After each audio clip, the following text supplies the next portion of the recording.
The chicken pie has a flaky pastry top, chicken, leek and mushrooms, although you can put whatever you like in it, and it's bound together with a bechamel sauce.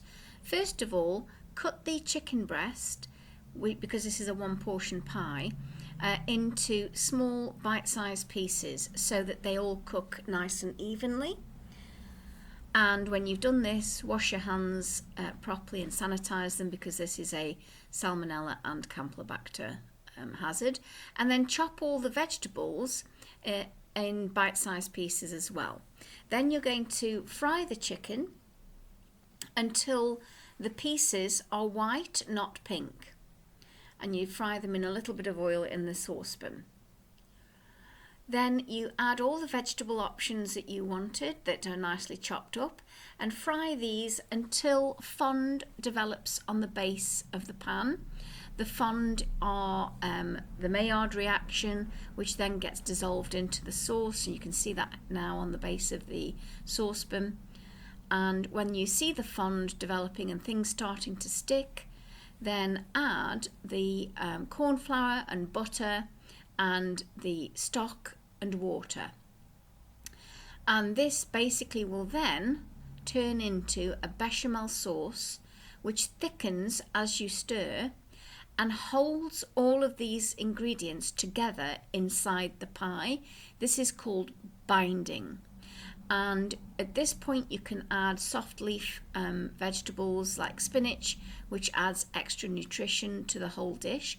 And you can see now it's glossy and thickened, and you just need to evaporate a little bit more water to thicken it some more.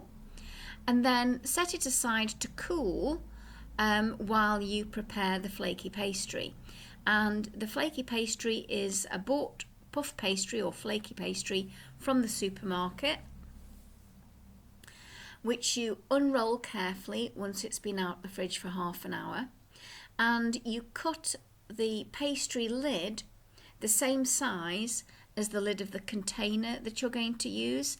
I'm going to be putting this into a foil tin and then freezing it ready for when I need it, because it's a very good batch produced ready meal. And so you can use the foil tray lid to help you cut the size of the pastry lid that you need. Once you've got that, you will empty the filling into the baking tray that you are using and add the pastry lid to this. This is where the coolness of the sauce really matters, because you don't want the pastry to be connecting with a hot sauce where the butter in the pastry will then just start to melt and make the pastry all soggy and decompose it. So now it's nice and cool, you're going to add the pastry lid. And this can be a short crust pastry, but flaky pastry is a little bit better for this type of lidded pie. Push it into the container nicely and then brush it with either milk or egg. Egg gives you a shine, milk gives you just golden brown, and soya milk would do nicely as well.